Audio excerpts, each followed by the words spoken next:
Yo, what's goody?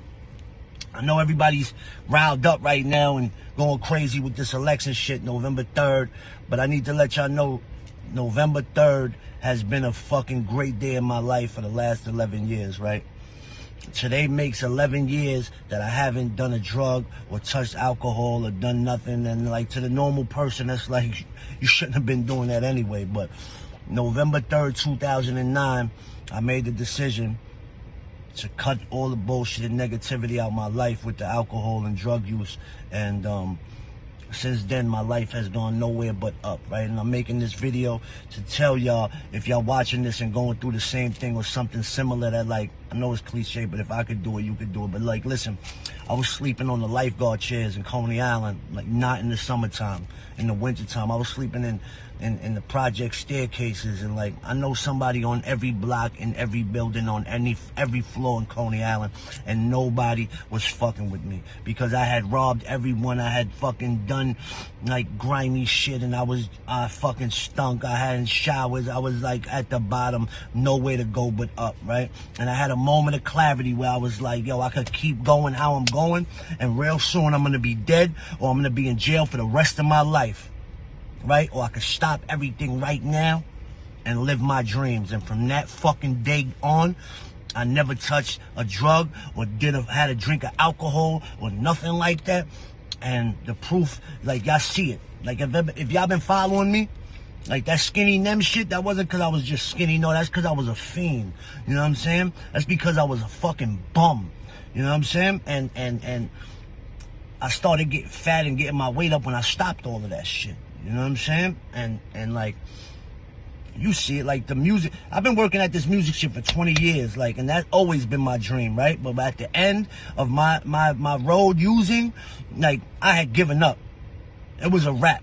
Like, I didn't care about none of that shit, right? And after I stopped, within 10 months of me stopping drugs and that, I dropped President's Day, my first album, right? And every year since then, I've accomplished goals and milestones in my life that none of that shit would have been possible, right? If I hadn't made that first decision. Like y'all see now, y'all see the progression right now, because in my eyes, I'm not nowhere near where I want to be in life, right? I'm still climbing and grinding, right? But you see me popping off with the fucking merch, the music just starting to pop off. I bought a crib for my mom, she the jewelry. None of that shit would be possible, and none of that shit would matter if I didn't make the first decision, which was to stop using drugs and cut all that negativity out my fucking life, right? And I'm making this video to let you know that if you going through it, you can do that shit too, and that's a fact. You gotta want something for yourself. Life is not meant to be fucking miserable. Life is not meant to just get by. Life is meant for you to be fucking great. Grab life by the fucking neck and fucking take what you want out of that shit. But it ain't gonna do it on its own. There's some legwork that gotta be put in, but I promise you that if you put in that little bit of legwork, man, the results are endless. Like when you start doing the right thing for the right reason, the right thing just starts happening in life. I don't know how, I don't know why, but it just does, right? And it took me it took me 10 to 12 years I was out there using and fucking up, right? Heavy. From 18, but a little before 18, I was fucking up, but really at the bottom from like 18 on, like it was a nice little, a long run. Now, I don't know what it was, divine intervention or me just putting in the work or my mother praying for me every single night, but when I really made the decision to stop everything and focus on my what I wanted out of life and cut the drugs and all of that out, my life has just been better. Like every day is not the best, but my worst day being clean is better than my best day when I was out there fucked up.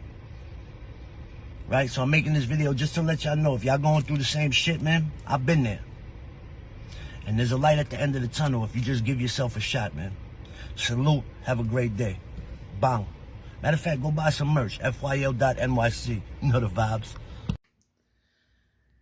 You know, I'm sharing this video, man, because, man, that shit punched me in the chest, man. Because you know what? That was like looking at myself and hearing myself, like, bro, that hit me hard in the chest. Like, I remember what it feels like to sleep in apartment buildings in the stairwells, bro. You know, I remember when shelters were full and I had nowhere where to go, and I was a kid. You know what I mean? And the only thing that I could do for survival being in a big city was buzz people and be like, yo, I left my key. Can you let me in? And then I'm going to the top of those stairs, all the way to the top, you know, wrapped up in my winter coat. That's it. Winter coat. Freezing, laying on the ground, on the concrete in the top of an apartment building. And you know what? I went through the alcoholism. You know, I would drink a 40 every single night, a 40 of OE, so I could go to sleep in a stairwell. I'll never forget that, you know. Addiction, you know. What he just said is what I told myself. And that's why I was able to withstand 15 years in the streets, you know, homeless, you know, since I was 14 years old. Is because of what he just said. I seen so much death and loss from an early age. You know, my dad had me selling crack cocaine. You know, I was answering the door. I was making runs. You know, I was cooking cocaine in the crack. I was learning how to do that at 14 years old. I was around gangsters. I was around dudes that are dead right now. They're dead right now.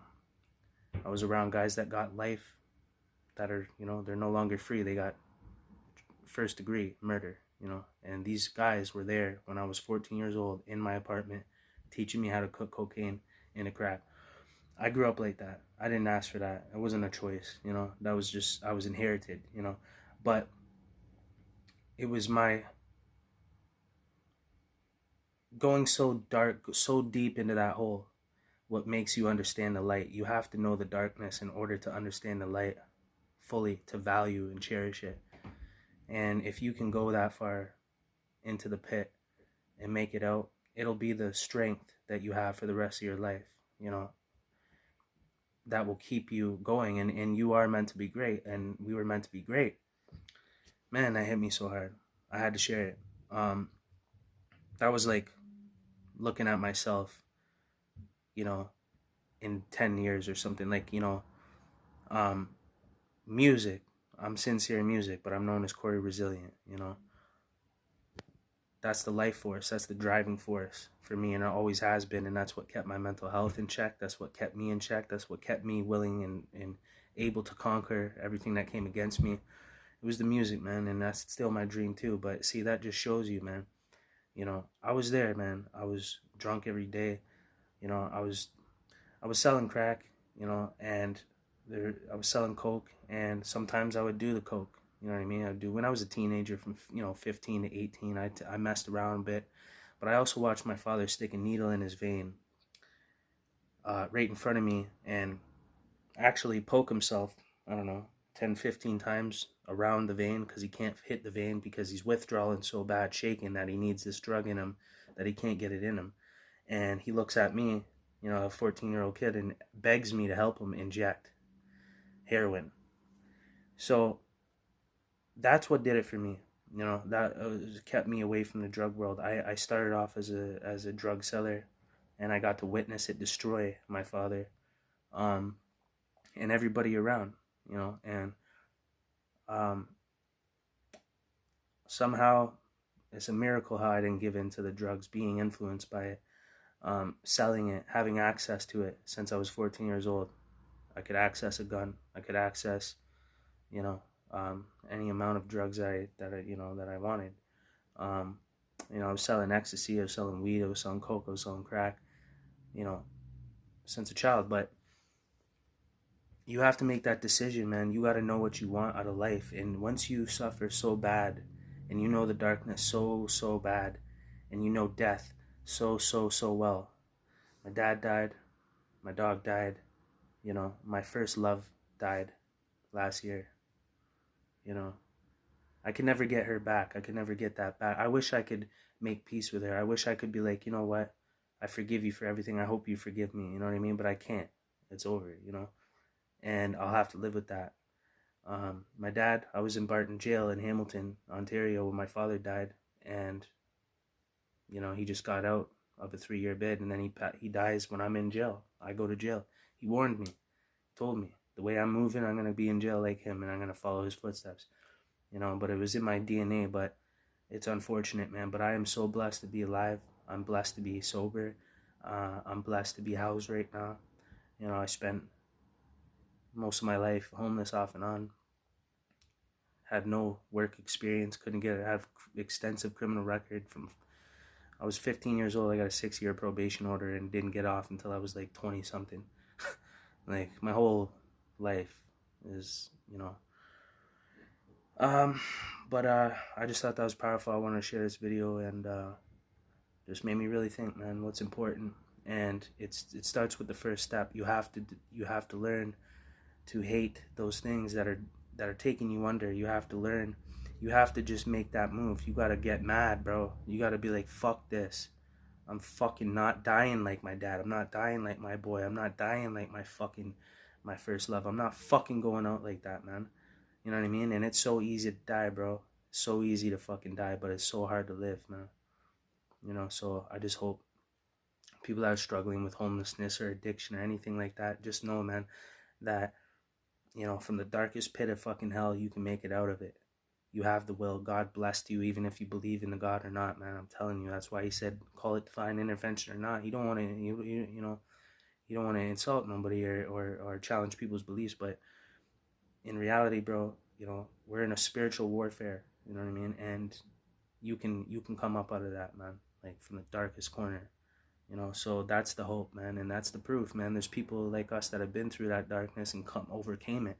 And who's to say I might not go back down again? I might, but you know what? I'm going back in there with knowledge, experience, willpower, control, self-discipline, understanding, you know, of what my losses are in life and how far I've come. I am blessed. I'm so lucky to be alive. Most people don't get to have this wisdom and knowledge of that life experience and get to live through it and talk about it. That's not how it works, bro. Those people that get spared are spared on purpose from the universe or from God himself to go out there and be a fisher of men and do exactly what he just did in that video, man. You know what I mean? So I thought I would mention that. I thought I would just share this with my people, man, because I know it's going to reach somebody that needs to hear this right now, because I needed to hear it. You know, it just confirmed my way, you know, where I'm going, where I came from. Man, I slept in stairwells, bro. I slept outside on a bench with no blanket in December, dog. You know what I mean? You know, I broke into houses that were up for rent and slept in a basement on the floor, knowing that the cops could just come in and catch me, or someone could, and I'm gonna go to jail for breaking and entering, and you're gonna get a chunk of change for that, like nothing major, but you know, you could do a year or 2 years for that, no problem, especially with my record, you know. But just sleep, I'm risking 2 years in jail. Like, that's how real life can be and how it is, man. But you know what? I came up, I'm all right. You know what I mean? My dad's gone. My first love is gone. You know, I'm far away from my home, very, very far, on the other side of the country. I had to start from a homeless shelter and work my way up. You know what I mean? And again, I stay humble because it's easy to become homeless, man. It's easy to lose everything you got. You know what I mean? So, I could go, it could happen again. But you know what? I'm going to survive. I'm Corey Resilient, man. Sincere Music. Stay up, bro.